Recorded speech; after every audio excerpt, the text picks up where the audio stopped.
আসসালামু আলাইকুম। RS lifestyle আপনাদের সবাইকে স্বাগত জানাই। আজকে আমি ডিম রান্না নিয়ে চলে এসেছি।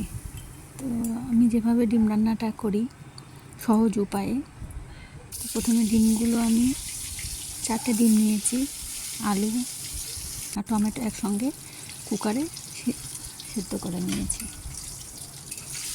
খুব তাড়াতাড়ি একটা রান্না, এইভাবে রান্না করলে খুব ঝটপট রান্না হয়ে যায়। তো ডিমগুলো দেখুন এমনি এরকম করে ভেজে নিয়েছি।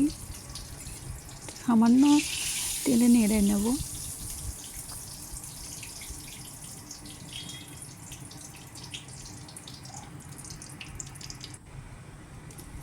এরপর ওই তেলেতেই ফোড়ন দিয়ে দিলাম শুকনো লঙ্কা আর তেজপাতা।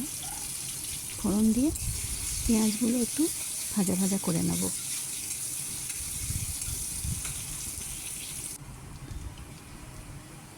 এদিকে আমার পেঁয়াজটা একটু ভাজা ভাজা হয়ে গেছে। তারপরে আমি আদা রসুন বাটা দিয়ে দিলাম, দিয়ে এটাকেও একটু ভালো করে নেড়ে নেব।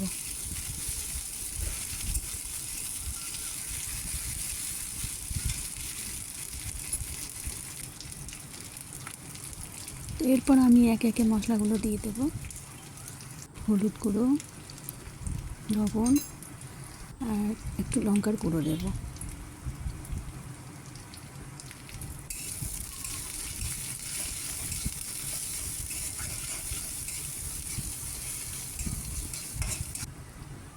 তো আমার মশলাগুলো কষানো হয়ে গেছে। আর টমেটো যেটা আমি সেদ্ধ করে নিয়েছিলাম সেইটাই দিয়ে দিলাম।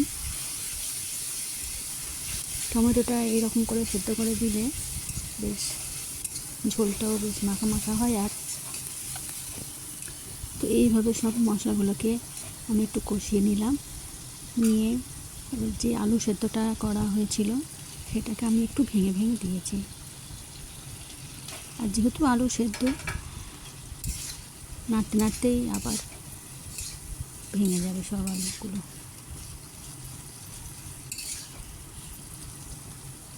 তো আলুগুলো বেশি কষতে হবে না, যেহেতু একটু সেদ্ধ করা আছে। জাস্ট আমি একটু মশলার সঙ্গে আলুগুলোকে মিশিয়ে গেলে এতে আমি পানি দিয়ে দিলাম।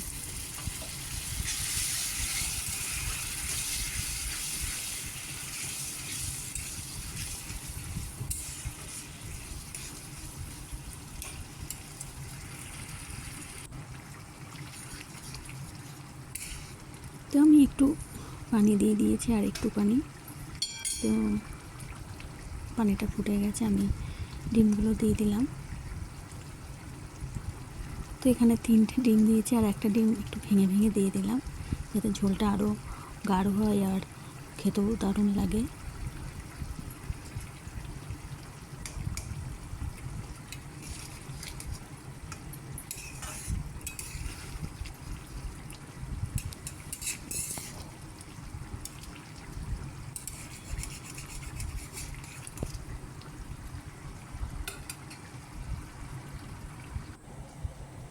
তো এই যে ডিম রান্নাটা আমার হয়ে গেছে। তো রাত্রিরে রুটি দিয়ে খাওয়ার জন্য কিংবা ভাত দিয়ে খাওয়ার জন্য এই রকমভাবে ডিম রান্নাটা করলে খুব সুন্দর খেতে লাগে।